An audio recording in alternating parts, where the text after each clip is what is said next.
Salam semuanya.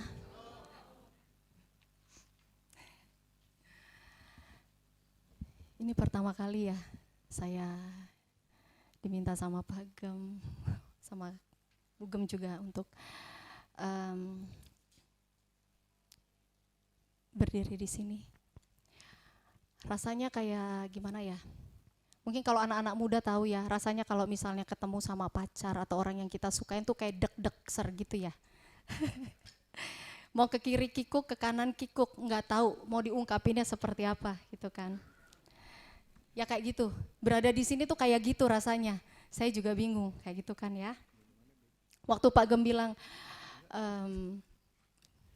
suruh berdiri di sini, saya bingung mau ngomong apa. Nggak tahu, nggak bisa jawab iya, nggak bisa juga jawab enggak. Kalau saya jawab iya, juga saya nggak tahu mau ngomong apa gitu kan. Tapi kalau saya bilang enggak juga saya takut dosa. Jadi ya udah saya cuma bilang Pak Gem sama Bu Gem doain aja deh gitu kan. Nanti biar Tuhan yang berkehendak aja. Saya bawa dalam doa. Waktu itu saya cuma dapat seperti pengertian Tuhan cuma bilang, bukan kamu yang melakukan, aku yang melakukan. Kamu bukan apa-apa, kamu bukan siapa-siapa, tapi aku. Jadi pada saat aku dapat pengertian kayak gitu, saya dapat pengertian kayak gitu, saya bilang, oke lah Tuhan, kalau secara daging, pasti nggak siap ya kalau secara daging, tapi saya mau coba taat sama Tuhan aja. Biar Tuhan yang berkehendak atas hidup kita semua ya, amin. Oke. Ya kita mulai. Saya di sini mau share aja, berbagi apa yang pengalaman yang pernah saya dapat ya selama proses hidup saya. Saya teringat sama khotbahnya Pak Gem beberapa minggu yang lalu, bahwa segala sesuatu ada rencana Tuhan. Bahkan dimanapun kita berada, kita ditempatkan, bertemu dengan siapapun, itu semua ada rencananya Tuhan. Amin ya saudaraku ya. Ya. Selain untuk rencananya Tuhan buat kita pribadi, Tuhan juga mempersiapkan untuk orang di sekitar kita. Terkadang bukan cuman kita, tetapi Tuhan juga memakai orang-orang di sekitar kita untuk membentuk pribadi kita. Gitu. Kalau misalnya pribadi kita tuh ada aja yang dikikis. Ya saya bersyukur ya, saya memiliki suami yang baik, yang luar biasa. Suami saya yang di pojok sana yang paling ganteng sedunia, kata saya. Saya dibentuk melalui pribadi suami saya. Ya, saya dibentuk dari situ. Ya puji Tuhan, sungguh dahsyat ya Tuhan itu. Jadi terkadang orang di sekitar kita pun dipakai sama Tuhan itu untuk membentuk kita. Kita digesek, kita dikikis melalui orang-orang di sekitar yang kita temui. Tapi terkadang dulu saya itu nggak pernah berpikir seperti itu. Gitu. Tidak pernah berpikir seperti itu. Saya berpikir kenapa ya Tuhan kok kayak gini, kenapa ya Tuhan kok kayak gitu, kok saya ngalamin gini, saya ngalamin gitu. Jadi baliknya ke aku gitu. Aku, saya, dan aku lagi gitu. Jadi tidak melihat lagi apa rancangan Tuhan atau tidak melihat lagi apa yang Tuhan mau, tapi lihatnya ke diri sendiri gitu kan. Karena mengasihi diri gitu jatuhnya. Jadi seperti itu. Puji Tuhan. Ya. Saya bersyukur kalau mengingat semua kebaikan Tuhan ya atas hidup saya sangat bersyukur untuk semua hal yang terjadi, proses Tuhan yang Tuhan percayain sama hidup saya. Sungguh hal yang sangat luar biasa dan saya percaya semua baik adanya gitu. Karena bukan karena kebaikan Tuhan saya nggak akan ada sampai sekarang gitu kan. Gitu. Setiap proses yang saya lalui itu dapat pembentukan dari Tuhan.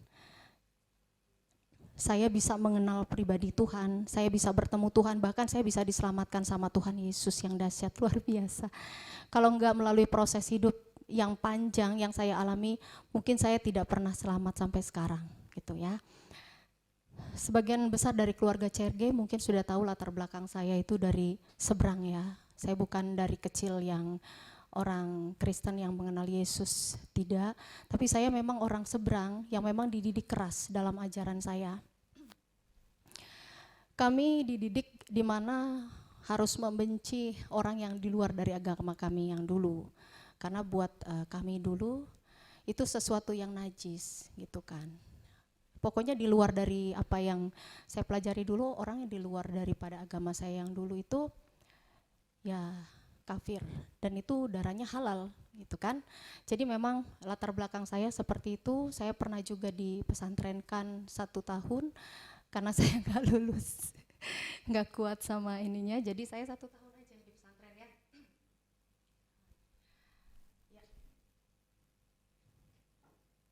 Saya bertemu sama Tuhan Yesus itu bukan sesuatu yang mudah buat saya.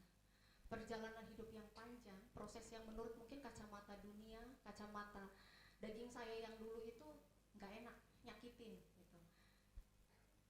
Dan saya percaya tiap kita, siapapun itu, baik yang dari kecil mungkin sudah mengenal Yesus, ataupun seperti saya yang mungkin baru tahu Yesus setelah dewasa, itu saya percaya ada proses setiap kita untuk mengenal pribadinya Tuhan.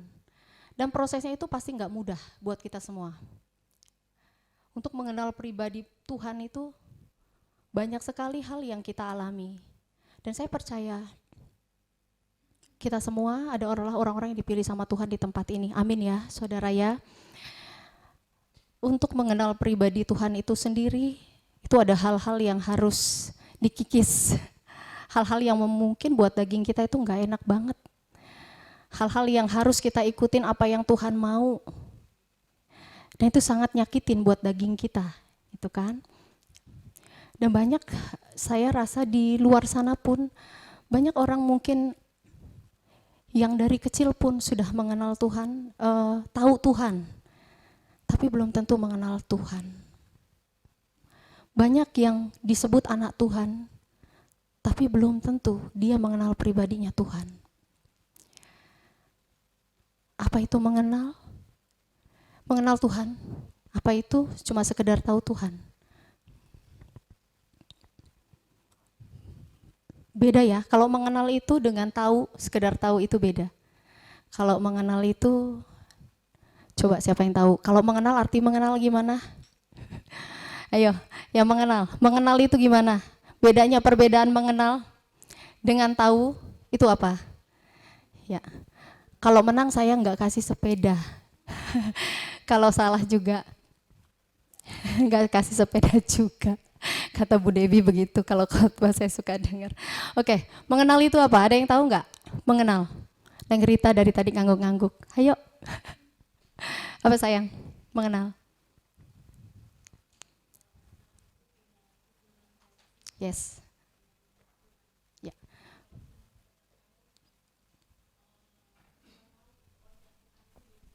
Ya. Ya, tepat sekali. Ya amin ya saudara ya. Mengenal itu ada relasi, adanya hubungan, keintiman, komunikasi sama Tuhan setiap waktu sama gitu loh. Kayak contoh ya, siapa ya di sini yang masih anak muda ya? Yang masih pacaran atau baru kenal-kenalan? Aci ya sama Rahel. Waktu awal-awal nih belum jadian, pasti kalau misalnya ini masih deg-degan aja, belum tahu pribadinya kayak apa ya. Tapi kalau pas sudah kenal, pasti tahu dong satu sama lain. Oh dia sukanya itu, pakai bajunya sukanya warna itu, makanannya itu, nggak sukanya ini. Nah seperti itu. Sampai yang namanya dia belum datang aja wangi parfumnya itu udah kecium, oh ini pasti si Aci. Yes. Atau ini si Rahel, udah tahu gitu. Itu mengenal. Kenapa? Karena ada keintiman, ada hubungan gitu kan. Beda dengan orang yang cuma sekedar tahu gitu kan.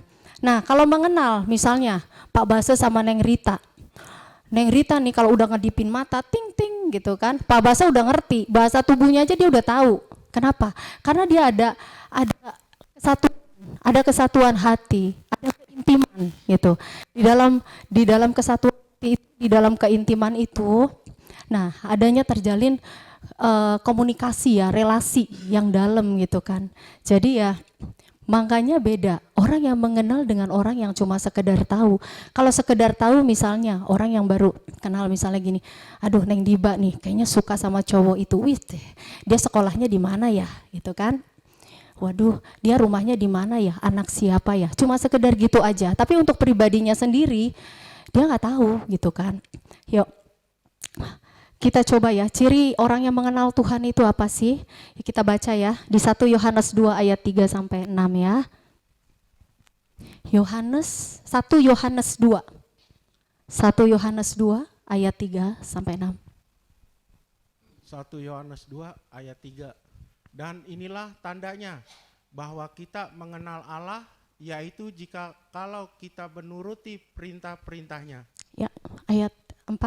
Ayat 4, barang siapa berkata, aku mengenal dia, tetapi ia tidak menuruti perintahnya, ia adalah seseorang pendusta dan di dalamnya tidak ada kebenaran. Ya, kelima. Ayat 5, tetapi barang siapa menuruti firman-Nya, di dalam orang itu sungguh ada sempurna kasih Allah. Dengan itulah kita ketahui bahwa kita ada di dalam Dia. Yang keenam terakhir. Ayat 6, barang siapa mengatakan bahwa ia ada di dalam Dia, ia wajib hidup sama seperti Kristus telah hidup. Amin ya saudaraku ya. Barang siapa yang mengatakan bahwa ia ada di dalam Dia, ia wajib hidup sama seperti Kristus telah hidup. Ya. Oke. Di sini ada ketaatan ya, ada hidup kudus, kita memancarkan kasih. Dari ayat tersebut, pada saat kita taat melakukan setiap menuruti perintah Dia, itu ciri-cirinya ya, orang yang mengenal Tuhan. Pada saat kita taat menuruti perintah Dia, buah-buahnya akan terlihat. Tanpa harus diberitahu atau kita bilang, oh begini-begini, orang akan tahu sendiri buah-buahnya, gitu. Ya, oke. Gimana sih caranya kita mengenal Tuhan, pribadinya Tuhan? Gak ada cara lain. Kita cuma bisa menyatu sama firman-Nya Tuhan, berhubungan intim setiap waktu, bukan cuma seminggu sekali ya, setiap waktu. Jadi di rumah pun ada hubungan yang intim, setiap waktu ya sama Tuhan. Percaya, Roh Kudus akan menuntun dan memperkenalkan pribadinya yang sungguh indah dan dahsyat buat kita semua. Amin saudaraku. Ya, beri kemuliaan bagi Tuhan dong. Ya. Ya, kembali ya. Saya lahir dari keluarga yang mungkin bisa dibilang berantakan. Orang tua saya keras. Ada perkelahian setiap hari. Ada pemukulan hampir tiap hari. Dan kadang-kadang bukan cuma mama saya pun suka kena. Hampir tiap hari saya saksiin itu. Saya juga ngerasain gimana dilecehkan. Bahkan saya dijual untuk membayar hutang.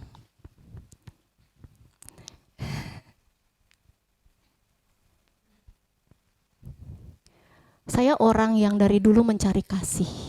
Karena saya ngerasa saya nggak dapat itu dari keluarga. Saya mencari semuanya. Saya melakukan untuk saya cuma dapat kasih. Saya berumah tangga dulu ya, bukan sekarang. Puji Tuhan sekarang udah enggak. Dulu ada KDRT, pengkhianatan. Saya ngalamin itu, tapi puji Tuhan, semua diubahin sama Tuhan. Semua karena kebaikan Tuhan. Saya ngalami semua itu dan itu nggak mudah buat saya. Perasaan saya ngerasa saya tuh nggak layak. Saya punya perasaan di mana saya itu nggak punya siapa-siapa sendiri, tertekan. Saya ngerasa hidup saya tuh nggak berguna. Hidup saya tuh nggak berarti. Tapi Tuhan pakai itu. Tuhan pakai itu buat saya ketemu dan diselamatkan. Dulu saya cuma bisa menggerutu, saya cuma bilang, Tuhan saya salah apa?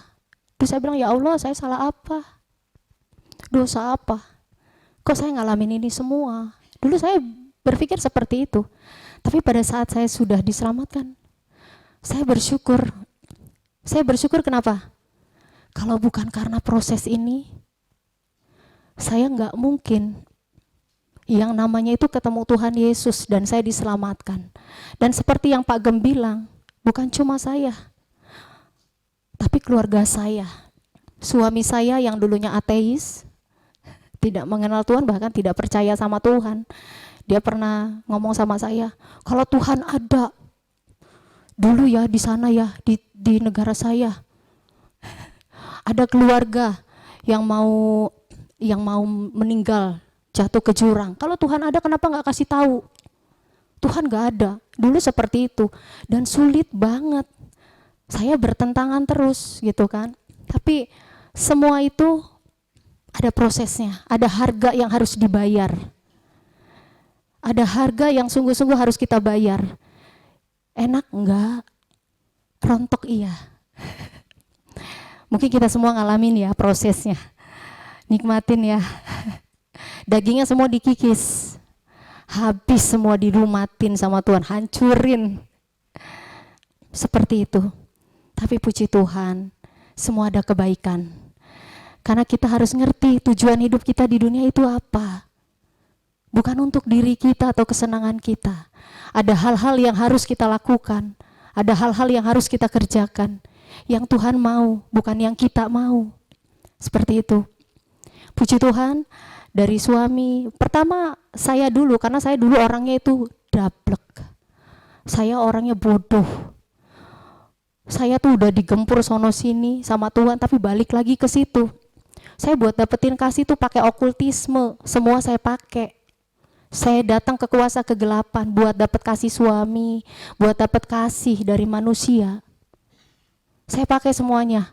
Dari susuk emas, dari susuk intan berlian, semua saya pakai. Sampai bertapa di gua-gua itu saya pakai. Saya orang yang hancur, kalau dibilang sampah, saya tuh sampah. Semua dosa mungkin banyak saya lakuin. Tapi itu Tuhan kita. Tuhan yang sungguh luar biasa ya. Tuhan yang baik luar biasa. Sampah, Tuhan carinya orang-orang yang memang tidak dikasihi dunia. Orang-orang mungkin yang gak dipandang sama dunia. Seperti saya, sampah. Dipungut sama Tuhan, didaur ulang. Gitu loh. Dulu saya dablek, udah dipukul sono sini. Sampai waktu itu divonis sama dokter itu. Ketemu Yesus itu karena KDR. Dan dokter vonis saya itu lumpuh, kaki sebelah kiri. Dan itu saya sudah mulai mengalami, sudah mulai mengecil saat itu. 3 bulan kalau nggak pemakaian pen, lumpuh. Rasanya itu luar biasa, dipakaian apapun itu nggak mempan, sakit ngeringis setiap hari. Suami saya tahu. Nah seperti itu. Kalau bukan karena Tuhan, saya nggak mungkin bisa berdiri sampai sekarang. Puji Tuhan, sampai sekarang saya masih bisa jalan toh. Itu karena apa? Anugerah. Banyak bukan di sini ya. Kalau di CG ini saya rasa orangnya semua memang orang-orang pilihan Tuhan ya. Luar biasa ya. Ya, banyak di luar sana juga yang mungkin menyanyiakan anugerah Tuhan. Kasihnya Tuhan. Kalau kita bisa melihat ya, flashback ke belakang. Tuhan sungguh luar biasa. Dia gak pernah ninggalin, meskipun waktu itu saya itu belum mengenal dia. Tapi luar biasanya Tuhan itu. Dia menuntun saya, meskipun saya belum mengenal dia. Saya pernah mencoba untuk bunuh diri 2 kali, tapi saya gak mati. Ya, Papi ya, tahu ya, dibawa ke Siloam ya. Itu saya sudah ngelihat badan saya ada 2. Jadi kalau orang mau bunuh diri itu intimidasinya kuat, gitu. Karena saya ada yang namanya itu mengasihi diri. Saya ngerasa saya orang paling menderita di dunia. Saya merasa orang yang sungguh-sungguh kayaknya sengsara, gitu. Nah saya nggak nerima itu. Ya akhirnya saya mencoba untuk bunuh diri 2 kali. Yang terakhir itu saya beneran kalau nggak cepat-cepat setengah jam saya itu racun udah masuk ke seluruh organ dan saya bisa meninggal. Tuhan masih selamatin. Jadi waktu kita mau bunuh diri itu intimidasinya kuat. Ada yang ngomong, dunia ini gak terima kamu, minum obat 1 kali lagi, kamu akan terima dunia yang baru. Seperti itu. Langsung kayak flashback itu diingetin semua hal, kayak nonton film, kayak nonton di TV, itu diliatin semua hal-hal orang-orang yang jahat sama kita, yang nyakitin kita, itu intimidasinya kuat banget. Sampai kita tuh ngelakuin hal itu. Itu karena saya tidak mengenal Tuhan. Karena tidak ada firman dalam hati saya. Gitu ya. Saya bersyukur masih diberi kesempatan hidup sama Tuhan dan diselamatkan. Semua karena kebaikan Tuhan ya. Oke. Ini saya tulis ya, soalnya takut lupa. Maklum, ini berdiri di sini ngomong aja masih deg-degan loh Pak Gem. Aduh, soalnya wajah-wajahnya ini wajah-wajah penuh kemuliaan semua. Amin. Oke, ya. Salahnya saya mencarinya pada manusia. Kasih saya mencarinya sama manusia, jadi berujungnya semua kecewa. Manusia sebaik apapun, sedekat apapun, tetap manusia. Yang ujungnya pasti akan ngecewain kita ya. Ya, seperti itu. Jadi hanya kasih Bapa aja yang dapat mengisi kekosongan jiwa kita ya semua. Amin ya. Hanya Bapa yang sungguh-sungguh diperlukan, gak ada yang lain lagi. Dulu waktu saya masih cari kasihnya manusia, kosong terus, hampa terus perasaan. Biar di tempat rame juga kayak sendiri terus. Tapi kalau sekarang enggak, gitu loh. Saya bersyukur. Kenapa? Enggak ada siapapun kita bisa ngobrol sama Bapak loh. Di tempat sepi pun kita ada Roh Kudus yang menghibur kita. Ada apa-apa kita cari Tuhan, apa-apa kita ngomong sama Tuhan. Dulu saya enggak. Kalau saya ada masalah, aduh siapa ya yang mesti gue cari ya? Ngomong sama siapa ya yang kira-kira enggak bocor ya, segala macam. Nah seperti itu. Apa? Soalnya cewek itu kadang-kadang itu perasaannya itu harus ditumpahkan. Kalau udah cerita curhat nih, misalnya kayak ke Budewati, Bude aku A, B, panjang banget nih ya SMS-nya. Padahal belum tentu sama Bude dibaca. Bude cuma bilang di bawah, bilang berdoa ya. Saya dukung dalam doa ya, amin. Udah, mau dibaca mau enggak juga kita seneng aja. Udah plong kayaknya. Oke. Ya, karena cuma kasih Kristus itu yang menyelamatkan dan menutupi segala dosa manusia. Kita baca di Yohanes 3 ayat 16 ya, saudaraku.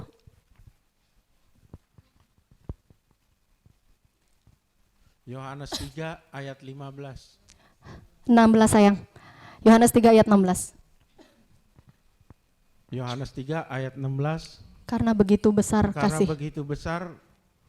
kasih Allah akan dunia ini, sehingga ia telah mengaruniakan anaknya yang tunggal, supaya setiap orang yang percaya kepadanya tidak binasa, melainkan memperoleh hidup yang kekal.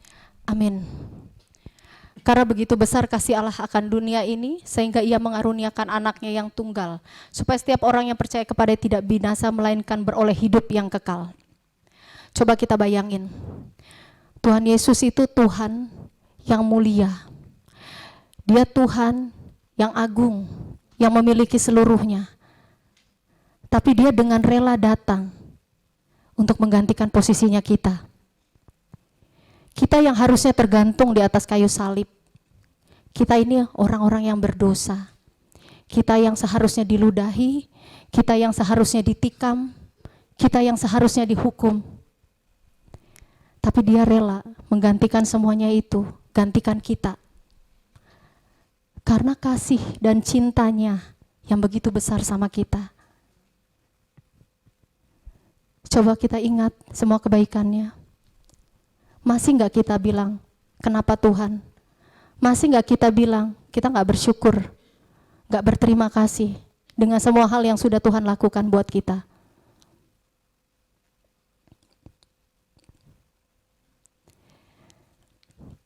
Kita baca lagi di Yohanes 15 ayat 13.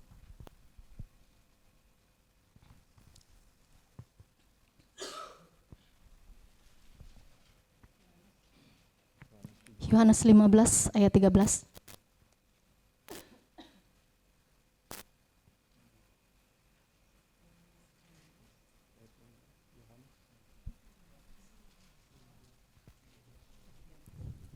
Ini 13. Yohanes 15 ayat 13. Yohanes 15 ayat 13, tidak ada kasih yang lebih besar daripada kasih seseorang yang memberikan nyawanya untuk sahabat-sahabatnya. Amin. Tidak ada kasih yang lebih besar ya saudara, dari kasih seorang yang mengorbankan nyawanya sendiri buat sahabat-sahabatnya. Siapa yang di dunia ini, orang terdekat siapa yang bisa ngorbanin dirinya buat kita? Yang mau ngorbanin nyawanya buat kita, gantikan kita untuk disalib, disiksa. Ada enggak? Suami kita, istri kita, anak-anak kita, teman dekat kita, ada enggak yang mau melakukan itu buat gantiin kita, posisi kita. Gak ada ya saudara. Gak ada yang seperti Tuhan Yesus. Bahkan kalau kita bisa bilang, manusia itu gampang banget ngelupain. Tapi bukan yang di sini ya. Yang di luar sana. Contoh nih, kalau misalnya istri kita udah dipanggil sama bapak, suami kita dipanggil bapak, berapa lama sih masih kita ingat? Berapa lama? Malah banyak di antara kita yang lupa. Berapa bulan? Berapa tahun? Banyak yang pada akhirnya ya gue harus nerusin hidup. Karena ini hidup. Dia sudah tenang di sana. Tapi beda dengan Bapa. Itu bedanya. Bapa itu gak pernah ninggalin kita. Kita yang sering ninggalin dia. Kita yang ngurusin kepentingan kita sendiri. Saya masih jahat pun Tuhan masih cari. Saya gak kenal Tuhan pun Tuhan masih cari. Saya orang berdosa pun Tuhan cari. Saya sampah pun yang gak dilihat sama dunia Tuhan masih cari loh. Kalau orang dunia kebalikannya. Tuhan nyarinya orang-orang yang seperti itu, yang hancur hati, yang luka, dan orang-orang yang mau untuk dibentuk, yang mau untuk dibenahi. Dunia enggak, dunia carinya yang pintar, dunia carinya yang kaya, dunia carinya yang cantik, ganteng. Mau jadi model harus ada tingginya, kriterianya seperti apa, wajahnya juga, kulitnya semua yang pintar. Dunia nggak akan lirik orang-orang seperti saya. Gitu ya saudara. Jadi kita balik lagi, betapa Tuhan Yesus sungguh mengasihi kita ya. Mengasihi kita semua. Dan kita bersyukur kita dibentuk sama Tuhan di tempat ini, pribadi-pribadi yang Tuhan akan pakai. Amin. Oke, saudaraku, jujur saya hari ini senang, mukanya benar-benar penuh dengan kemuliaan Tuhan. Senyumnya manis-manis semua ya, karena ada roh Tuhan di dalam kita. Amin ya saudara. Oke, jangan tegang gitu dong, saya juga jadi ikut tegang. Oke, ya. Kita orang-orang yang dipilih Tuhan, orang-orang yang akan dipakai untuk menjadi terang, menjadi garam, bahkan saksinya Tuhan. Tapi kita harus ngerti, apa itu terang? Ada yang tahu terang apa? Yuk, yang tahu terang? Rizka. Terang apa sayang? Ayo, kalau nanya Pak Gem jangan nanti dijawab semua. Atau, ayo Rizka, terang. Terang apa sayang? Ada yang tahu nggak? Nanti pulangnya dikasih permen. Joshua. Wah ini senyum-senyum Willy, tahu nggak? Sebenarnya pada jago semua. Jangan malu-malu loh. Oke. Ya, terang itu melambangkan bimbingan, arahan, harapan, ada pengertian, sumber yang kita cari dalam kegelapan sehingga dapat menyelamatkan diri dari perasaan yang tidak aman, kecemasan, bingung, kehilangan arah. Saya ambil contoh waktu Pak Gem khotbah. Pak Gem masuk ke dalam ruangannya Pak Roy dalam keadaan yang gelap. Untuk menemukan jalan, Pak Gem harus cari sumber cahaya. Dan waktu itu Pak Gem bilang saya dapat sumber cahaya di luar pintu. Ada sumber cahaya di situ. Itu yang menuntun Pak Gem. Buat Pak Gem itu bisa untuk keluar dari ruangan yang gelap ya. Cahaya, sumber cahaya. Bayangin deh kalau kita misalnya di dalam keadaan yang tertekan, banyak masalah. Orang sono sini nyebelin. Ada ketakutan, ada kecemasan, dan lain-lain ya. Pasti pada saat itu kita butuh banget sumber terang, sumber cahaya itu sendiri. Kebanyakan dari kita waktu keadaan kayak gitu nyarinya beda, bukan ke sumber cahayanya. Sumber cahaya itu apa sih? Yesus Kristus, Tuhan itu sendiri. Kita nyarinya beda. Mending gua ke mall aja deh buat happy-happy. Gua lagi bete nih, makan-makan sama teman-teman. Terus gua jalan aja deh ke puncak.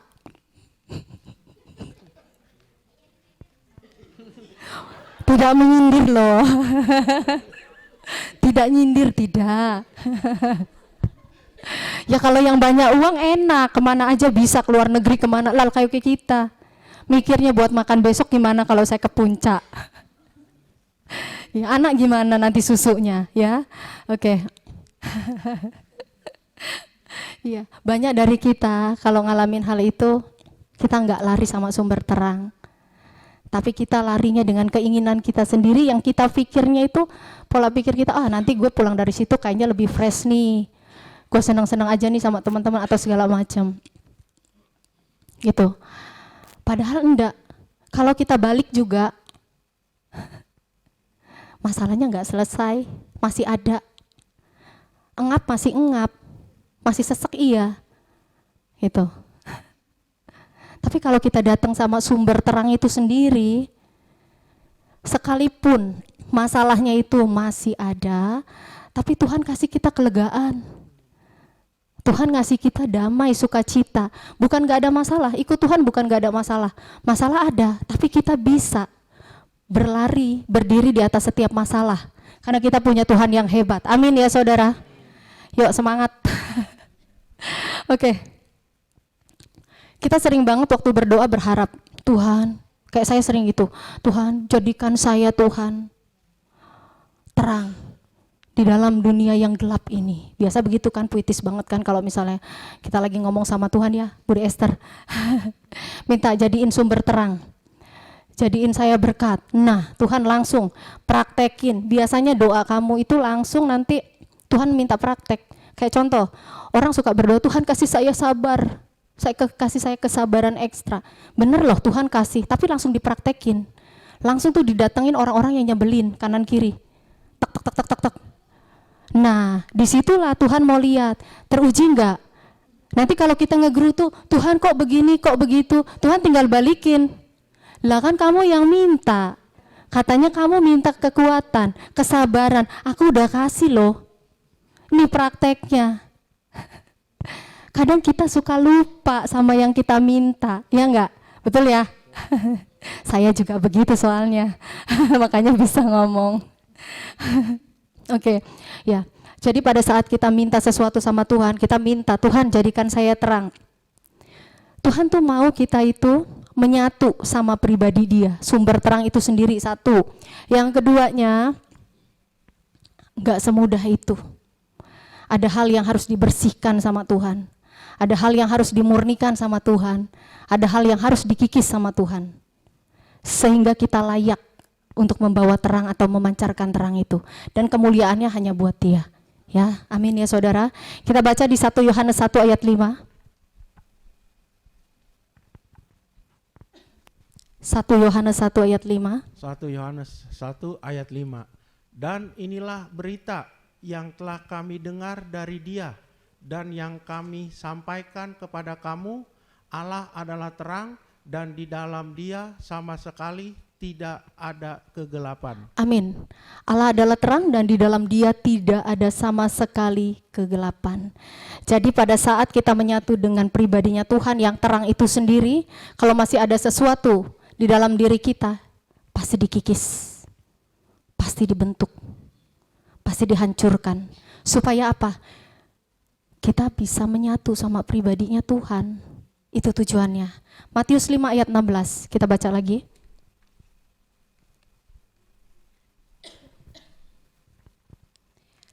Matius 5 ayat 16. Matius 5 ayat 16, demikianlah hendaknya terangmu bercahaya di depan orang, supaya mereka melihat perbuatanmu yang baik dan memuliakan Bapakmu yang di sorga. Amin, segala kemuliaan hanya bagi nama Tuhan ya. Saya kasih contoh. Ini saya ngambil juga khotbah Pak Gem waktu kapan ya, pokoknya udah lama banget, lila teuing ya kalau orang Sunda mah ya. itu itu bejana di tangan tukang periuk. Pak Ge masih inget ya. Jadi pada saat Tuhan ngebentuk kita, ada sesuatu hal, proses ya, proses yang akan dilalui sama kita semua. Kayak tukang periuk waktu membuat bejana, itu ada prosesnya. Satu, tukang periuk tuh punya desain ya atau gambar mengenai bejana yang akan dia bentuk. Kita nggak tahu, tapi Tuhan tahu apa yang akan dibentuk sama dia. Bahkan Tuhan itu mengetahui potensi yang ada di dalam kita, sekalipun kita sendiri juga belum tentu tahu, gitu loh. Tuhan tahu, karena Tuhan itu yang menenun kita, Dia menilik kita, Dia yang tahu semuanya tentang kita. Bahkan semua hal kita sendiri pribadi belum tentu mengenal diri kita sebaik Tuhan mengenal kita.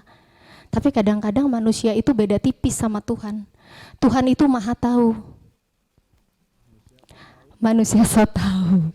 Nah, ada yang jawab. Ya, gitu. Ya. Yang kedua, itu tanah liatnya dibersihin dari kerikil, dari batu-batu, dari kotoran-kotoran. Kalau ada sesuatu, jadi waktu Tuhan itu sudah melihat, wah ini gambarannya seperti ini, Tuhan akan bersihin kita. Proses yang kedua, kita dibersihin dari setiap kotoran, dari setiap kerikil, dari batu-batu. Supaya apa? Kita bersih, kita layak, gitu loh. Yang ketiga, kita direndam sama air. Tanah itu kita, air itu lambangnya Roh Kudus ya. Jadi kita direndam sama air, itu agar lembek dan mudah dibentuk. Jadi pada saat proses yang ketiga, ada perendaman. Kita mau supaya kita itu menyatu dengan Roh Kudus. Pada saat kita menyatu dengan Roh Kudus, semua hal yang ada di dalam kita, itu sama Tuhan dikikis. Yang tadinya orangnya mungkin cepat marah, akhirnya kita jadi lemah lembut. Yang tadinya mungkin gak bisa memaafkan, akhirnya kita bisa memaafkan. Semua bukan karena kekuatan kita, tapi karena Roh Kudus. Kita direndam di dalam Roh Kudus untuk kita mudah dibentuk ya. Itu gampang? Enggak gampang. Kalau manusia itu suruh ngampunin, susahnya minta ampun. Saya juga dulu begitu. Mau ngampunin, susah banget. Apaan sih? Orang dia yang salah kok. Kok aku yang suruh ngampunin? Enak aja. Harga diriku mau taruh di mana? Mukaku mau ditaruh di mana? Padahal mukanya di depan. Ya seperti itu. Saya juga dulu seperti itu. Soalnya saya orang yang dendaman. Saya orang semua yang disimpan di dalam hati. Saya orang yang susah banget buat ngampunin. Saya cuma bilang, iya gue udah ngampunin di mulut. Tapi di hati enggak. Kalau ketemu menghindar. Enggak mau salaman. Kalau bisa doa, aduh jangan ketemu sama dia. Biasanya begitu. Soalnya kenapa? Enak kalau ngelihat, biasanya begitu. Kalau belum ngampunin. Itu dulu saya seperti itu ya. Puji Tuhan, semua karena kemurahan Tuhan. Jadi semua dibereskan sama Tuhan. Itu ya, supaya Tuhan itu mau ngerendam kita dengan Roh Kudus. Dengan rohnya Dia. Supaya apa? Ada sesuatu yang tidak berkenan bagi Tuhan, kita dikikis. Tujuannya cuma satu, menyatu sama Tuhan. Kan Tuhan mau bawa kita ke surga. Surga itu mahal loh, bukan gampangan. Mahalnya dibayarnya sama diri kita loh. Daging kita loh. Manusia daging gak bisa masuk ke surga. Di sono surga itu roh semua. Tuhan itu roh. Mau nyatu sama Tuhan ya harus dalam roh. Gak bisa pakai daging. Nah itu seperti itu. Jadi kita sama-sama belajar ya. Proses yang keempat, sudah dibentuk itu dibentuknya di atas meja yang muter-muter. Mejanya diputer-puter, terus dibentuk, ditekan-tekan, didorong-dorong, dikikis-kikis. Nah bayangin aja, kalau daging kita digituin gimana? Kadang pernah gak sih ngalamin di mana, aduh masalah ini belum selesai, ada lagi masalah baru, ada lagi. Nah seperti itu, saya sering banget ngalamin seperti itu, gitu. Aduh, ada ini, ada itu, belum selesai kok ada lagi. Kayaknya muter-muter, gitu. Saya kayaknya muter-muter di situ, gitu kan. Sebenarnya tujuannya tuh Tuhan ngasih itu pasti ada sesuatu yang harus kita belajar dari semua itu. Tapi kadang kita itu yang dibilang tadi, kata Ardi, so tahu. Saya itu so tahu. Saya pikir begini, gitu. Pakai cara ini, cara itu. Kalau kita kesusahan ya gitu, cari ini, gitu. Padahal Tuhan nggak mau kayak gitu. Tuhan mau kikis kita. Dikikis itu nggak enak. Ditonjokin itu, diteken-teken itu nggak enak, pagem ya. Didorong-dorong. Nah seperti itu. Itu pembentukan ya. Sama kayak bejana di tukang periuk. Itu nggak enak. Yang terakhir, udah kayak gitu, masih juga dibakar. Ada pembakaran. Nah kayak gitu. Kita dibakar. Dibakar dalam segala hal. Iblis mencobai, Tuhan mengizinkan. Kadangkala iblis itu membawa gitu. Iblis itu membawa sesuatu di depan kita. Misalnya kayak gini, contoh kita ada orang nyebelin sama kita nih. Ada orang nyebelin sama kita. Tuhan bilang, ampuni, kasihi, apa hak kamu buat kamu membenci dia? Toh dia pun sama. Dia juga anak yang kusayangi. Harusnya kamu yang bisa bawa dia. Gitu loh. Tuhan mungkin mau seperti itu, tapi kita enggak begitu. Kita pakai emosi kita, pakai egonya kita. Kita mikir, wah dia udah nyebelin, udah nyakitin, udah segala macam buat kita. Nah kayak gitu. Kita enggak punya hak. Kita enggak punya hak untuk ngebenci dia, karena dia pun ciptaan Tuhan. Seperti itu. Jadi banyak hal yang Tuhan mungkin pembakaran-pembakaran dalam hidup kita, proses-proses dalam hidup kita yang itu dalam pembakaran. Semuanya tergantung dari pilihan kita. Kita mau milih seperti apa? Kita mau pilih ikut Tuhan, firman Tuhan, diprosesnya sekarang di dunia. Tapi ujungnya akhirnya dapat kemuliaan. Amin ya. Kalau nggak mau ikut Tuhan, babak belur. Ujungnya semua babak belur. Di dunia ya babak belur, nanti di sana juga babak belur. Dan lagi setelah sudah pembakaran, kalau misalnya bejananya rusak atau bejananya retak, itu sama Tuhan diulang, dihancurin lagi, dibentuk lagi. Makanya banyak banget kita suka, kayak saya nih ya, saya suka mikir, kok kayaknya masalahnya muter-muternya di situ-situ melulu ya. Kok masalahnya di situ lagi, balik lagi ke situ, gitu masalahnya. Kenapa sih Tuhan? Ternyata ada hal yang memang Tuhan mau saya belajar dari semua itu. Dan saya belum sampai ke situ. Saya belum menang atas masalah itu. Saya belum nyerahin semuanya sama Tuhan untuk masalah itu. Ya.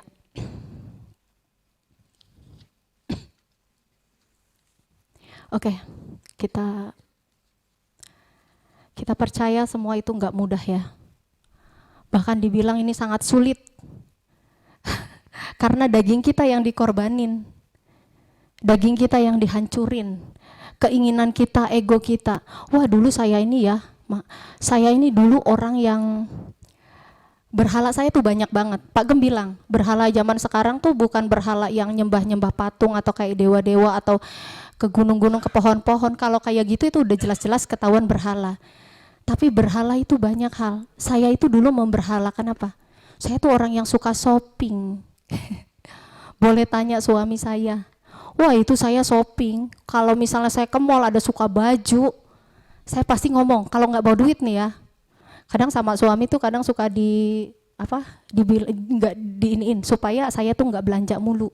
Jadi kalau di mall ada saya suka baju, saya kan berhenti ke toko itu, saya bilang jangan dijual, saya balik lagi. Beneran saya akan balik, pokoknya saya datengin gitu loh. Sampai banyak orang tuh yang tahu, saya tuh orang yang suka dandan, saya suka berhala saya tuh pakaian. Wah pokoknya saya tuh nggak suka kalau misalnya banyak yang bajunya tuh sama. Saya sukanya yang beda dari orang. Nah itu kenapa? Menonjolkan diri. Sombong. Saya tuh ego. ke dokter. Kalau suami saya udah bilang, badan kamu sudah gemuk kayak babi. Itu suami saya, karena dia bahasanya terbatas. Jadi dia bilang gini, saya kan orang pribumi, jadi suami saya bilang gini, badan kamu sudah gemuk sama kayak babi hutan, hitam. Dia bilang gitu. Jadi saya kalau udah dibilang gitu, udah ngerengkut, gue harus cari dokter. Uas, langsung. Dulu saya nggak pernah segemuk ini. Saya dulu singset. Nah, itu dulu waktu suami saya juga belum bertobat. Sekarang sudah bertobat, jadi dia menerima istrinya apa adanya. Mau gembrot-gembrot aja nggak apa-apa, yang penting sehat. Betul ya, Pi? Ya, jadi dulu saya orang yang suka shopping. Pokoknya saya tuh matanya tuh, ya itulah keangkuhan, kesombongan. Saya suka shopping, saya suka make up. Gitu. Saya suka yang nama itu kecantikan, fashion. Wah, itu saya suka banget. Buat ngelepasin itu, aduh, itu menjerit-jerit hati saya, meronta-ronta. Buat orang yang suka fashion pasti sama. Ya, pokoknya saya menjerit-jerit, meronta-ronta untuk sesuatu yang harus lepas dari daging kita, itu nggak enak. Gitu. Nah, saya dibentuk di CG. Jujur. Di Cikarang, saya dari Cikarang ya, dari Po Cikarang. Dari Cikarang itu bukan yang nggak ada gereja. Satu ruko ada yang sampai belasan gereja itu ada. Saya muter-muter di Cikarang tuh, muter-muter cari gereja. Saya bukan ngebagusin CG, semua firman sama, Tuhannya sama, tapi ibaratnya tuh kayak dokter, gitu, kayak dokter, cocok-cocokan sama obatnya. Mungkin kalau saya bisa bilang, CG itu ini rumah sakit jiwa. Maaf ya Pak Gem, soalnya di sini banyak banget komplikasi sakitnya. Saya komplikasi sakit saya gitu. Nah, ini komplikasi, CG itu komplikasi, beragam, bermacam-macam. Tapi puji Tuhan, semuanya itu sama Tuhan itu langsung dipakai sama Tuhan, luar biasa ya. Puji Tuhan. Orang-orang di sini makanya saya bilang semua penuh dengan kemuliaan. Amin ya. Yes. Saya orang yang komplikasi. Datang ke sini tuh saya, meskipun saya udah orang Kristen loh. Yang saya bilang, orang Kristen belum tentu kenal Tuhan. Cuma sekedar tahu. Nah, itu saya dulu begitu. Saya 2007 terima Yesus, tapi saya jatuh bangun, tetap aja saya muter-muter di mana? Okultisme. Saya masih muter apa? Berhala saya. Wah, banyak banget. Nah, waktu saya masuk di sini juga bukan satu kebetulan. Saya dibawa, sebenarnya di sini di Cikarang ada, cabangnya ada, GPPK itu ada. Saya cabang GPPK. Nah, saya di sana masuk di sana, saya dibawa. Wah, Soraya, kamu kayaknya perlu buat ikut sesi. Sesi itu apa? Dijelasin ABCD. Ya udahlah, karena saya ngerasa saya pengen banget saya berubah, saya pengen diubah. Karena rumah tangga saya itu seperti Mike Tyson. Baku hantam. Ya, anak saya kasihan.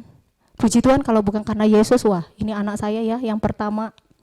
Ini pertama kali saya yang ditarik sama Tuhan. Saya harus merendahkan diri saya, berdoa buat mereka, buat anak dan suami saya. Kalau enggak begitu enggak mungkin. Kita sebagai penolong, istri sebagai penolong, ya itu. Puji Tuhan anak saya ditarik, orang yang kedua, suami saya ditarik. Suami saya dibaptis pun di sini. Karena yang namanya tadinya dia tidak mengenal Tuhan, harus tiba-tiba percaya dengan Tuhan, sesuatu yang mustahil. Tapi luar biasanya Tuhan itu nunjukin keberadaannya Tuhan seperti apa, kuasanya Tuhan itu seperti apa.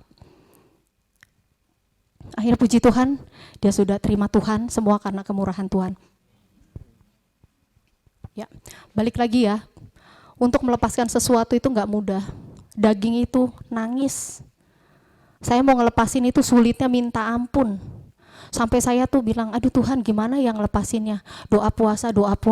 Tetap aja mau doa puasa juga, kalau sayanya tuh masih punya ego dan saya mikirnya saya yang benar, nggak akan bisa lepas. Tapi waktu kita minta sama Tuhan dan nyerahin semuanya, hidup kita sama Tuhan, itu lepas. Saya nggak sadar kalau saya udah lepas sendiri, malah seperti itu. Nah, di CG ini, boleh ya Pak Gem ngomong dikit? Ini gereja yang saya baru ngerasain, ini gereja luar biasa. Saya bersyukur bisa ketemu sama hamba Tuhan kayak Pak Gem sama Kak Karen ya. Di sini kayak kekeluargaan. Saya ngelihat, saya belajar di sini gimana berjalan di dalam kemustahilan. Gimana berjalan pakai iman. Gitu. Gimana yang namanya mengasihi meskipun tidak ada uang. Karena kasih itu enggak selalu dengan notabene itu uang. Kita mendoakan orang, kita merangkul, kita mendengar keluh kesah saudara kita, itu udah kasih. Gitu. Jadi saya belajar banyak hal di tempat ini dan saya bertumbuh. Makanya suami saya suka bilang, kenapa ya saya tidak terlalu mengerti di situ bahasanya. Kan biasanya dia mau di yang ada Mandarin atau apa gitu kan. Di sana juga ada gereja yang lain. Yesusnya sama, firmannya sama. Kenapa kamu harus ke situ terus? Dulu-dulu seperti itu. Saya cuma bilang, saya bertumbuh. Saya bertumbuh di tempat ini. Saya dicas. Setiap kali saya dicas di sini, gitu. Dan luar biasanya Pak Gem ini seperti papa rohani, Kak Karen seperti ibu rohani. Jadi memang mengayomi kami gitu di sini. Meskipun anak-anaknya lebih tua dari beliau. Maaf ya Bu Esther, karena Bu Esther paling putih di sini rambut. tapi asli Bu Esther kayak Nika Ardilah loh, bener. Sit. Aduh, Rizka sampai kenceng banget. Benar Bu Esther, benar. Mohon maaf ya Bude. Oke, kita lanjut ya. Tuhan itu nggak pernah tanya loh, nggak pernah tanya kita gini. Nak, kamu bisa nggak? Tuhan nggak pernah tanya kamu bisa nggak? Kamu mampu nggak? Tuhan nggak tanya itu sama kita. Tuhan cari hati yang mau. Saya kalau bisa dibilang, wah boleh tahu secege, saya suruh WL, waduh suara saya, dah. Hobah katanya Bang Jo. Itu Bang Jo itu, guru spesial saya itu. Setiap kali ini, para pemusik ini luar biasa. Aduh kayak William, Bang Jo, aduh makasih banget. Itu kalau mau nge-WL, saya juga bingung. Karena suara saya hancur lebur, beneran. Tapi Tuhan mau pakai, bingung kan? Sempet ngedrop waktu disuruh Pak Gem sama Kak Karen, aduh, oh ya WL, waduh gimana nih? Saya dulu jujur, saya memang dulu penyanyi dangdut. Saya panggung ke panggung, tapi yang namanya penyanyi dangdut beda. Dangdut itu cuman identiknya sama goyang, bukan suara. Jadi waktu disuruh nyanyi di atas mimbar, suruh WL, waduh, bingungnya minta ampun, ya nggak mungkin bisa goyang juga kan. Goyangnya tangan doang, nanti kalau goyang saya langsung pelepasan sama Pak Gem. Oh ya, sini, pelepasan dulu, kan bingung, ya nggak?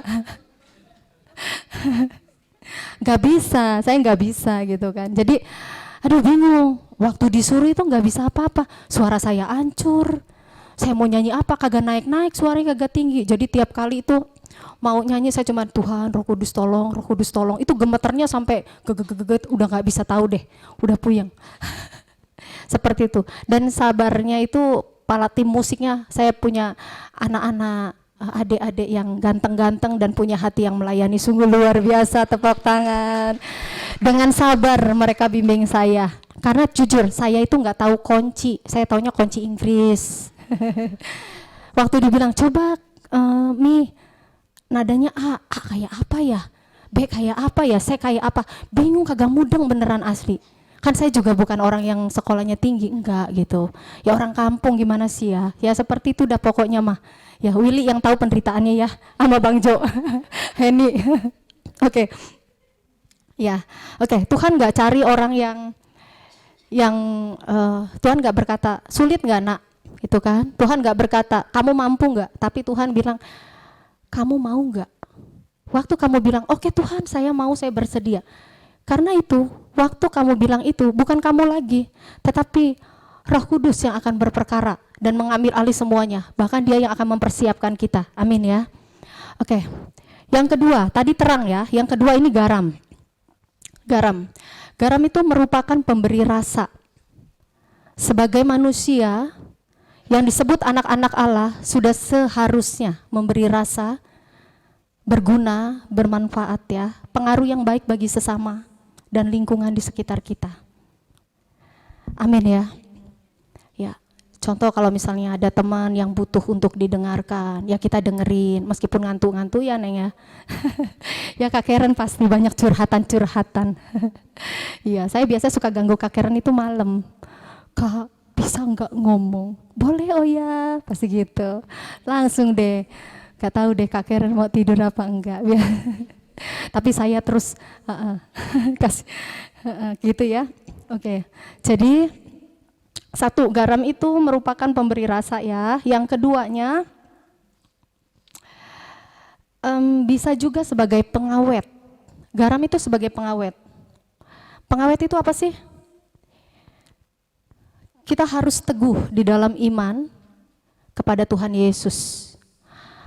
Ajaran, moral, dan kebenaran. Contohnya nih buat anak-anak muda yang masih anak-anak kuliah, biasanya suka sama teman, suka diajak-ajak, "Hey Will, Caleb, Joshua, kita nongkrong yuk di sono." Misalnya gitu kan ya. Di sono ceweknya cantik-cantik tuh. Terus dibilang nanti minum-minum apa segala macam. Ya seperti itu ya.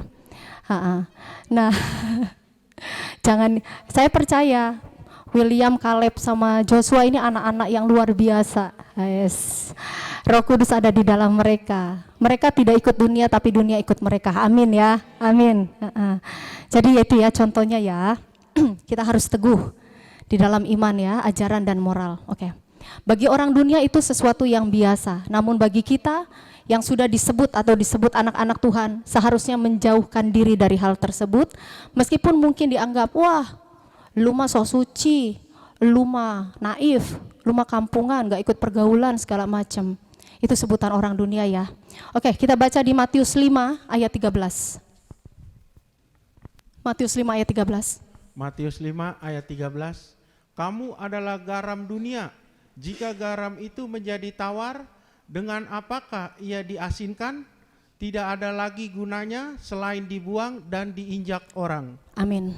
Kita garam dunia ya, harus jadi garam dunia yang bisa memberikan rasa bagi sesama dan sekitar, dan juga bisa menjadi pengawet ya. Kita harus teguh di dalam iman dan kebenaran. Oke, yang ketiga, saksi. Kita menjadi saksi. Saksi, oke.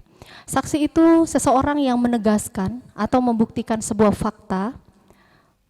Contoh, kalau kita misalnya mau bersaksi tentang Tuhan, kita harus menyatu sama Tuhan itu sendiri, pribadinya Tuhan. Kita ada pengalaman sama Tuhan. Bukan kata orang, tapi kita yang ngalamin. Nah, itu saksi. Kalau untuk contoh mungkin di persidangan ya, di pengadilan. Di pengadilan tuh saksi itu harus tahu, mengetahui fakta yang sesungguhnya, semua hal, kejadian, waktu, tempat dengan sendirinya, bukan kata orang. Atau menyaksikan langsung kejadian perkara tersebut, bukan kata orang, itu saksi. Oke, kita baca di Kisah Rasul 1 ayat, para Rasul 1 ayat 8. Kisah 1 ayat 8. Kisah 1, Kisah para Rasul 1 ayat 8. Kisah para Rasul 1 ayat 8. Tetapi kamu akan menerima kuasa kalau Roh Kudus turun di atas kamu, dan kamu akan menjadi saksiku di Yerusalem dan di seluruh Yudea dan Samaria dan sampai ke ujung bumi. Amin. Jadi saat Roh Kudus turun atas kita, kita akan menerima kuasa untuk menjadi saksinya Tuhan. Dia yang mengerjakannya, bukan kita. Karena kita sebagai manusia tuh nggak bisa ngelakuin apa-apa. Setiap perkara-perkara rohani itu Roh Kudus. Kalau turun atas kita, Dia yang mengerjakannya. Roh Kudus pribadi yang tidak bisa dibagi-bagi kehadirannya. Ada pada saya dan kita semua, hadirnya secara utuh, beda dengan urapan ya.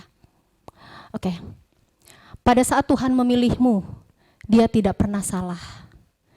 Dia mengetahui semua hal, bahkan potensimu yang kamu sendiri mungkin tidak mengetahuinya. Dia mengenalmu lebih dari dirimu sendiri. Dia yang akan memampukan dan memperlengkapi engkau. Kita baca di Keluaran 31 ayat 3. Keluaran 31 ayat 3.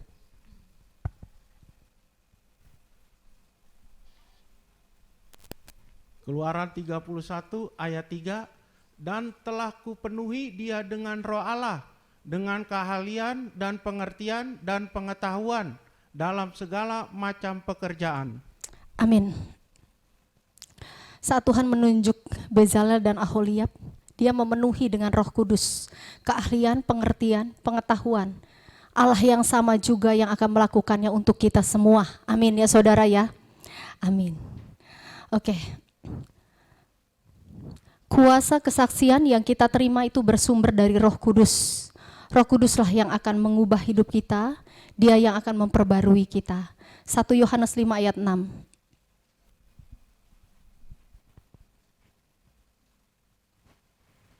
Satu Yohanes 5 ayat 6, inilah dia yang telah datang dengan air dan darah, yaitu Yesus Kristus, bukan saja dengan air, tetapi dengan air dan dengan darah.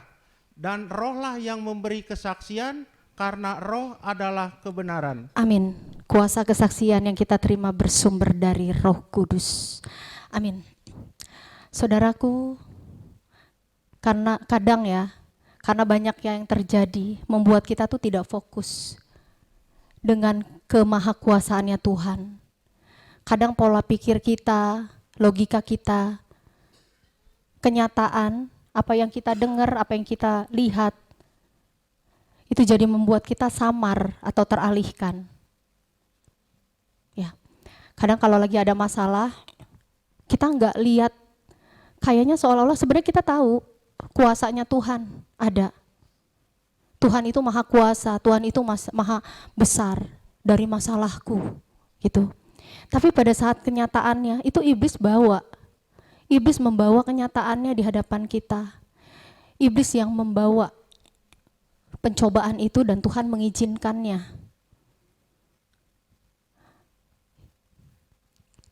Pilihannya ada di tangan kita. Kita mau dengar yang mana?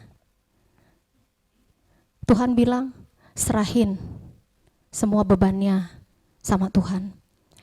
Karena kalau kita pikirin pun, kita nggak mungkin bisa buat nyelesainnya. Jalan keluarnya semua cuma ada di tangan Tuhan. Pak Gem selalu ingetin saya, oh ya, masalah itu bukan dipikul, tapi diserahin. Yang dipikul itu salib. Pak Gem selalu ingetin kayak gitu. Pas sudah dibilangin gitu, inget lagi deh, baru. Makasih Pak Gem. Puji Tuhan ya. Ya seperti itu. Jadi kadang masalah itu buat kita tuh jadi samar sama kuasanya Tuhan. Karena yang dipikirin masalah gitu. Yang kita pikirin, apa yang kita lihat, itu manusia kita ya. Manusia kitanya seperti itu. Yang kita lihat, yang kita dengar, itu. Tapi Tuhan mau kita nggak seperti itu. Tuhan mau supaya kita menyerahkan semuanya di tangan Tuhan. Apapun masalahnya, sebesar apapun masalahnya, kita punya Tuhan yang pegang kendali hidup kita, amin. Tuhan yang lebih besar dari setiap masalah kita. Oke. Firman Tuhan berkata bahwa kita ini lebih dari pemenang. Kita baca di Roma 8 ayat 37. Roma 8 ayat 37.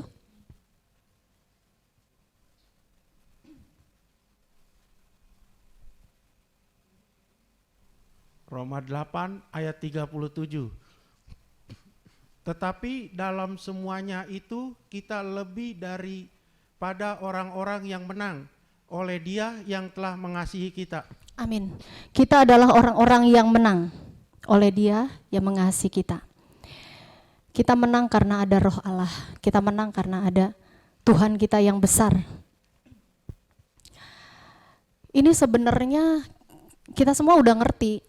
Kita udah sebenarnya ini ngerti ya.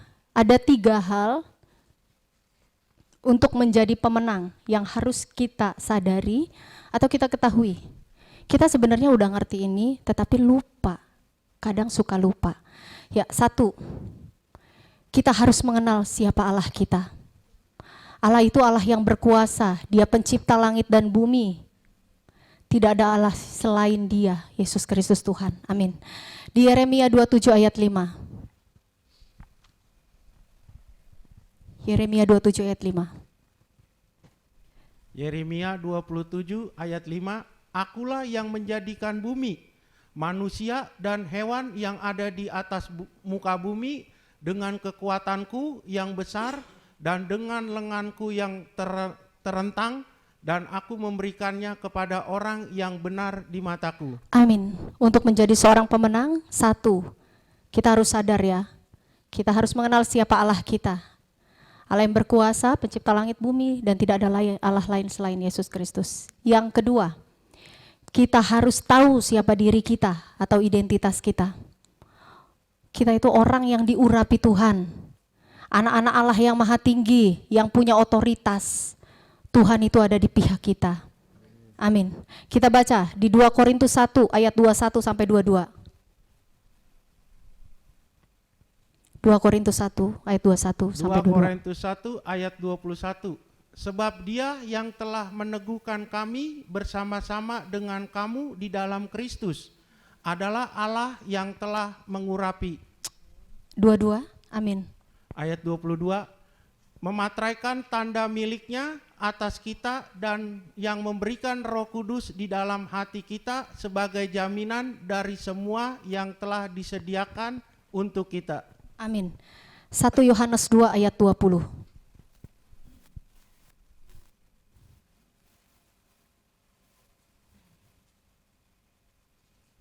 1 Yohanes 2 ayat 20, tetapi kamu telah memperoleh pengurapan dari yang kudus, dan dengan demikian kamu semua mengetahuinya.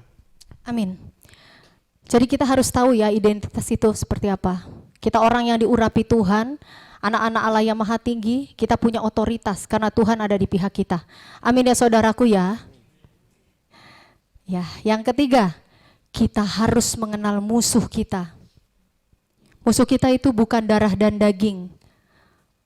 Musuh kita sudah dikalahkan oleh Tuhan dan Tuhan sudah taruh di bawah kaki kita. Ya, jadi kita baca di Efesus 6 ayat 12.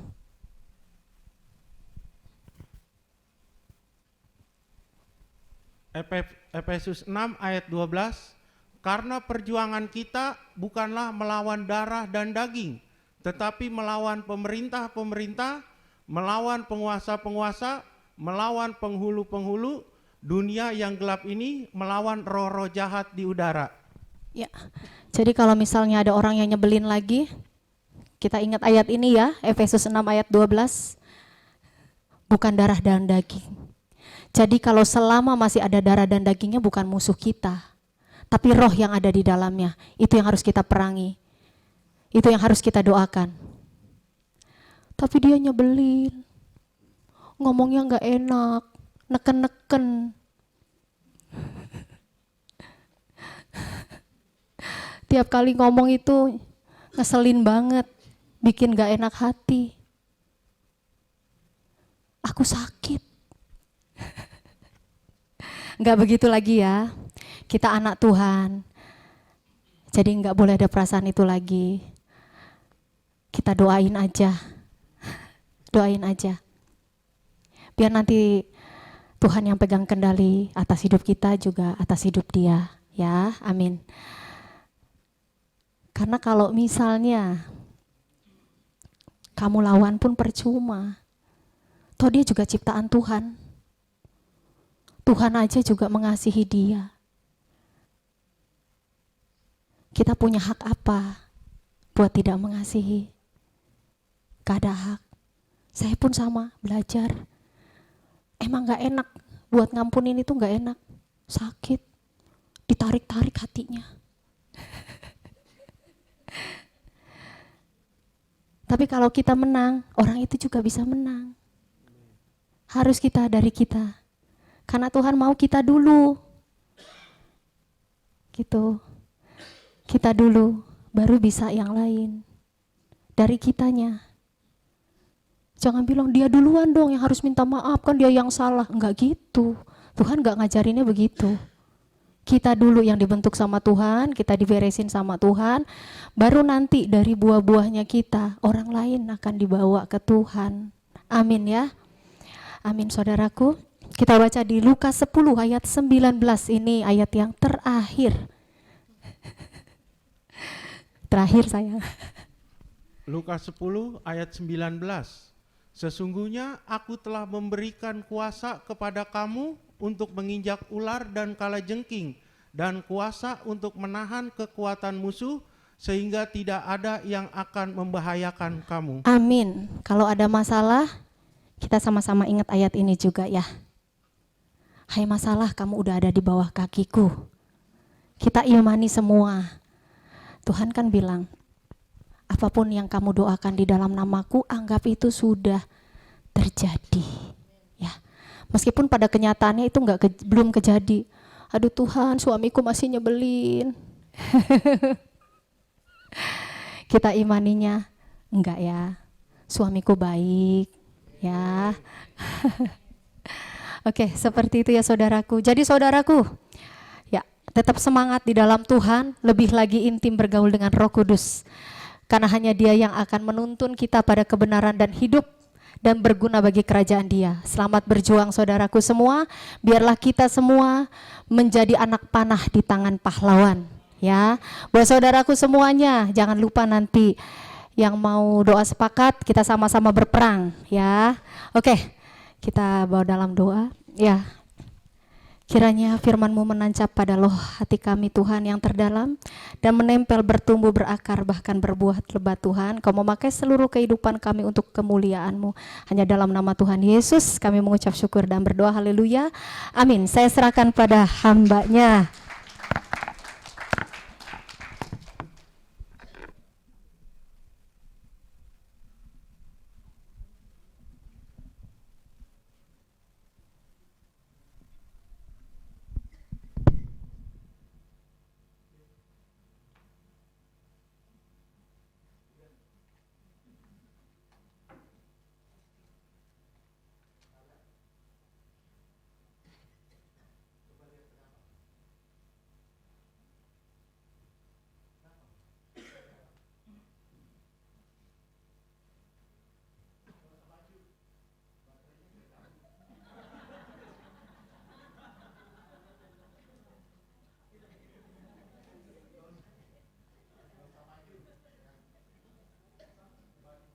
Baterainya saya cabut.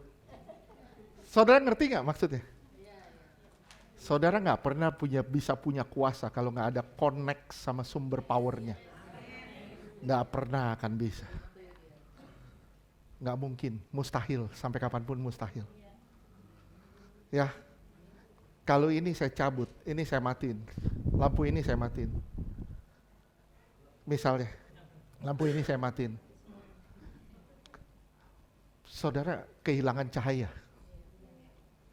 Kita akan kehilangan cahaya kalau kita nggak pernah connect sama Tuhan. Benar, sedikit aja nambahin ya mungkin sore ya. Jangan, tadi bilang, oh Pak Gem, saya sebentar aja. So lihat, Bu Ati bilang sebentar, 1 jam, berapa? 1 jam 20 menit. Media, sebentar, 2 jam. Soroya sebentar, 1 jam lebih. Saya bilang luar biasa, ini orang-orang dipakai Tuhan. Saudara bisa ngerti ya, kalau saudara nggak pernah connect sama Tuhan, nggak bakal ada power yang bisa keluar. Nggak akan. Saudara lihat ya, ini ada 3 botol di sini. Saya Tuhan misalnya, saya ambil 1. Saya pisahin dari yang lain. Ini yang namanya dikuduskan. Kudus itu artinya sanctification, yang artinya kita dipisahin dari yang lain. Saudara ngerti gak? Saudara sudah dipisah nih dari yang lain. Saudara sudah dipisah dari dunia luar. Saudara diambil sama Tuhan. Dipakai sama Tuhan. Untuk tujuan Tuhan. Hidupmu bukan milikmu lagi, sudah milik Tuhan. Lihat, tadi yang khotbah itu mantan penyanyi dangdut. Saya punya teman ini, penyanyi dangdut. Itu dangdut, itu dang.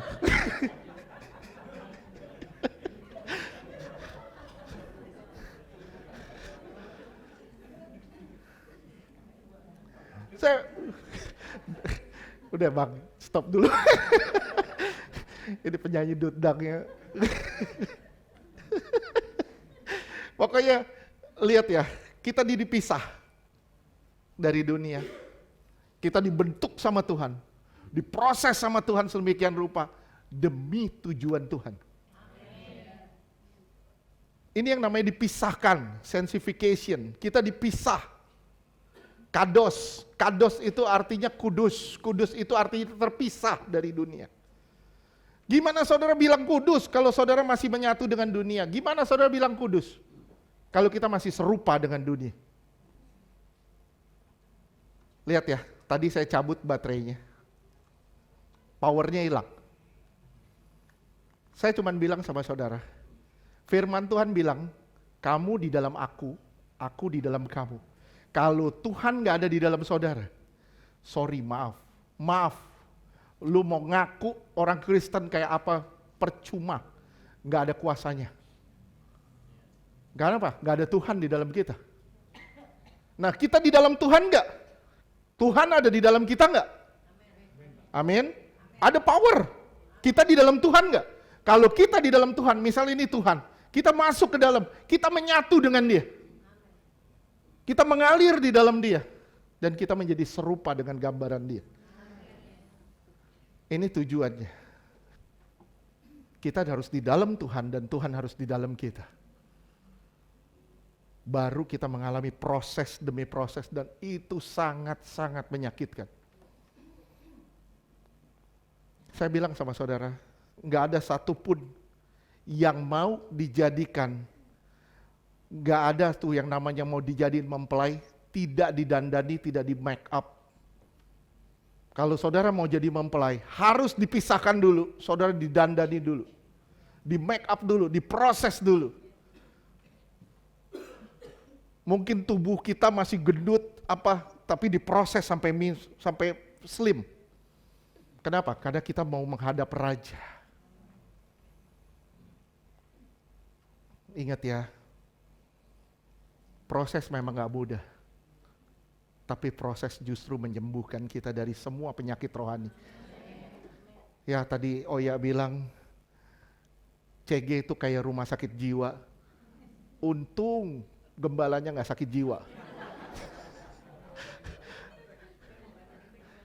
Kenapa? Karena saya lihat ya, kita semua lagi ngalamin proses.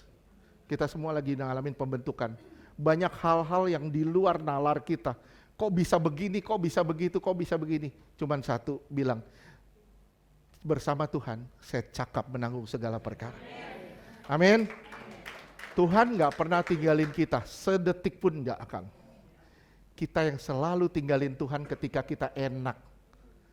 Ya, ingat satu yang paling penting saya pernah ngomong. Kita cari kepuasan dari dunia, kita kehilangan Tuhan. Kita gak dapat apa-apa. Kita cari Tuhan, kita dapat segala-galanya. Ya, orang Samaria di pinggir kolam, di pinggir sumur.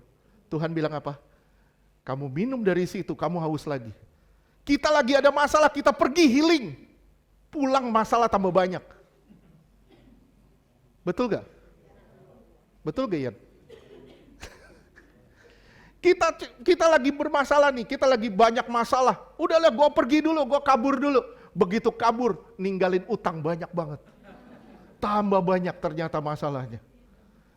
Begitu pulang, mestinya begitu lagi ada masalah, Tuhan bilang, minum dari aku, kamu gak akan haus lagi. Minum dari Tuhan, kamu gak pernah akan haus lagi.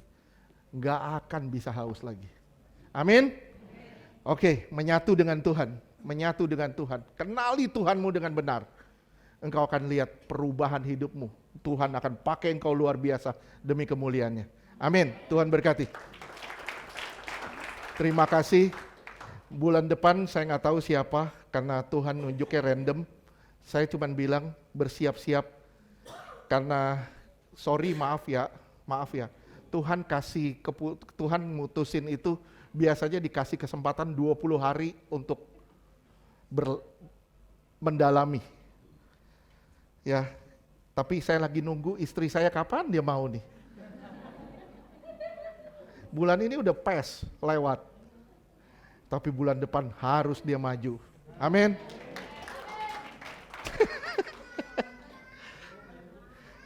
Oke, Tuhan berkati semuanya. Terima kasih. Saya cuman bilang sama saudara semua, tidak harus sekolah untuk jadi berkat. Tapi belajar sama Tuhan, saudara pasti jadi berkat. Nggak perlu saudara dapat pendidikan luar biasa, STH, STMJ segala macam, nggak perlu. Tapi perlu saudara diam di kamar, cari Tuhan, dekat sama Tuhan, saudara bisa jadi berkat dimanapun saudara berada. Tuhan berkati. Amin.